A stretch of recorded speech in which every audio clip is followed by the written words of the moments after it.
1, 2, 3, 1, 2,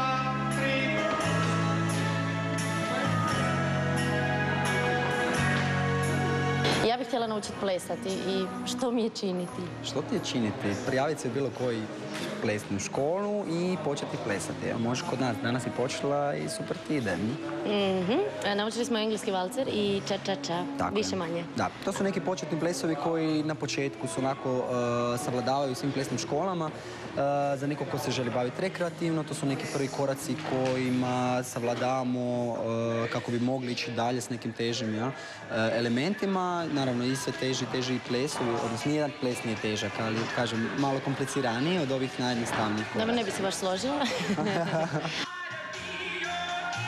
Uz stručnu Tomičinu pomoć relativno sam uspješno svladala osnovne korake ča-ča-ča. No postalo mi je jasno da je predamnom još mnogo truda i znoja prije plesa sa zvijezdama. Plesne škole su napravili takav program da se uči i standardni latinoamerički i društveni program, što se najčešće primjenjuje na svadbama, to vjerojatno i sama znaš, jel? I dobro, koliko bi mi trebalo sad treninga da postanem dobra plesačica na svadbama? Dobra plesačica na svadbama? Pa dovoljan ti jedan tečaj koji traje od prosjeku 2 do 3 mjeseca, tako da jednom do 2 put tjedno po 2 sata, tako da nije to nešto tako teško, samo treba sustavno raditi i ne odustati od onog što si počela. A što ako se želim profesionalno baviti plesom? Za to treba malo više vremena, odvojiti to ipak tvoje slobodno vrijeme koje moraš odlučiti da ćeš zbilja početi trenirati. Mi treniramo 4 do 5 puta tjedno po sat i pol do 2 sata. Možda ću ipak ostati na svadbama. Znate šta vam je činiti tango?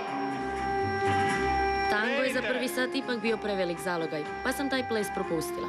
No kako bi maksimalno ubrzala svoj napredak, odlučila sam potražiti savjete najmlađeg i najstrastvenijeg plesačkog para u Hrvatskoj.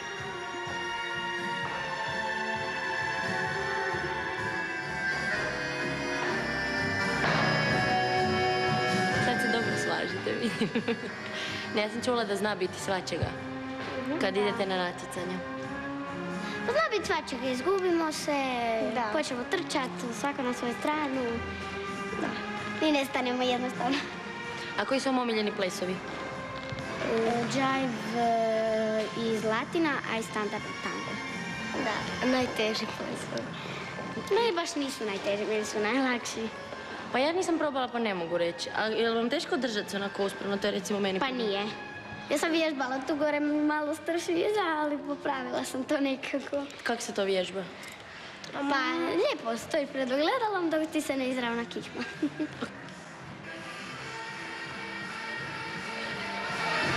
Iako mi svi kažu da imam 2 lijeve noge, polaznici ove škole uvjerili su me da se uz malo truda i upornosti može puno napredovati.